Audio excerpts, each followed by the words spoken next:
Rank and file call it a horrible way to govern. Even those in leadership admit reform would be welcome. Tonight, our Oklahoma Impact team investigates a tool lawmakers use, some say abuse, to pass critical, sometimes controversial pieces of legislation in the final hours of session. Here's Alex Cameron. It's called a conference committee. You may be familiar with the phrase. Conference committees can be used legitimately to work out differences between House and Senate versions of bills. But they can also be used not so legitimately to put things in bills that weren't part of any version, may benefit only a few people, and with the knowledge of only a few people. I declare the bill to have passed. In the chaos of the last day of the 2010 session, among the many bills lawmakers approved were two that would have created a new $80,000 transition coordinator position in the medical examiner's office. Governor Henry vetoed the bills, saying the position and expense couldn't be justified. And Oklahoma County DA David Prater launched an investigation, saying there was evidence a handful of lawmakers conspired to create the coordinator job so that one of them could take it and another could run for her vacated Senate seat. The recent allegations of public corruption are completely ridiculous. All claim innocence, but innocent or not, the question is, how did the legislation get through in the first place? I can entirely see how something like that passed and folks didn't think a thing of it. Representative Ryan Kiesel says it's hard to monitor the content of bills that get assigned to a conference committee, as these did, because most of the committees don't actually meet. Oklahomans should not mistake the word committee in that name as a meeting of individuals that come together. No, it's a piece of paper that has signature lines on it. Getting signatures on a majority of those lines is all that's needed for a bill to get out of conference committee. There's no hearing, no public comment. Kiesel says a legislator could insert significant new language into his or her bill, and then when asking conferees to sign off on the changes, just say, "Trust me." And sometimes you can, and as it's turned out this legislative session, and I'm sure in past incidences as well, you can't. The conference committee process totally circumvents the idea of a legislative body. Representative Mike Reynolds says it's absolute insanity, especially the last 2 days of session when the rule requiring a 24-hour wait before bills can be considered goes away, and conference bills start coming fast and furious.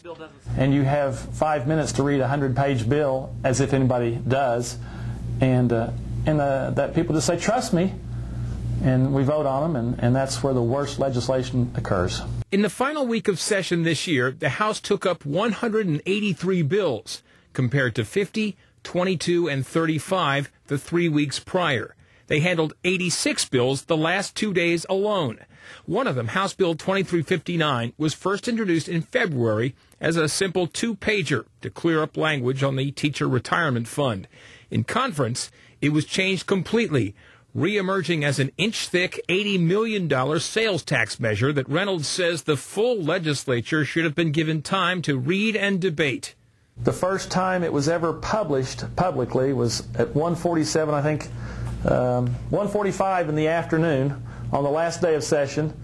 A 100-page bill, never seen the language before, brought up for a vote an hour later, brought up for a vote in the Senate 13 minutes before they had to legally adjourn. It passed easily. Lawmakers say the current system makes it virtually impossible for even the most diligent among them to cast informed votes at the end of session. I have 3 master's degrees. I cannot comprehend all that information. I'm educated, but it comes too fast. But D.A. Prater says that's exactly what some count on. He says a lobbyist confronted him recently, angry because his investigation threatened to end the end-of-session chaos lobbyists rely on, and saying they like the lack of transparency. Yeah, this lobbyist said, well, that's actually good because, it's good for my clients because the lawmakers that we work with can get the language inserted into those bills and we can get them through the process without anyone knowing that language is in there. In a statement for this story, outgoing House Speaker Chris Benj defended the conference committee process and reforms he put in place, but acknowledged the arguments surrounding it are, quote, both legitimate and ever-evolving. The outgoing leader of the Senate told us the process is more transparent now than ever and says he's not aware of any attempts to slip anything through this session. I would say when I first came here, I saw some of that. I think there is very little of that occurs now. But those not in leadership say it does occur, and the only defense is to stay vigilant and try to spot suspicious language. It's like playing Where's Waldo.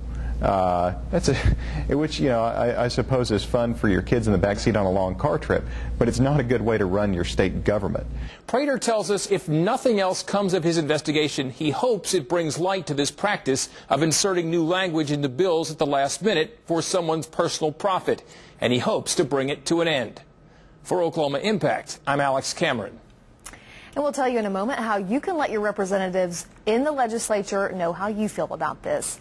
We do want to let you know that we spoke to Representative Chris Steele, the man designated to be the next Speaker of the House, and he told us he's already planning to make big changes in the conference committee process. I think the conference committees should actually meet, for starters, and that actual votes should be taken. Discussion should occur, debate should ensue. Steele says he'd like the 24-hour rule to apply throughout the session, not go away the last couple of days, and he plans to form a committee to look at how other states handle the conference committee process. Our Oklahoma Impact team is definitely going to be watching this to see if anything changes next year, and we'll certainly let you know. Now, if you have something to say about this, you can go to our website at news9.com, click on this story, and you'll see a link to contact your lawmakers, and you'll also find a forum where you can tell us how you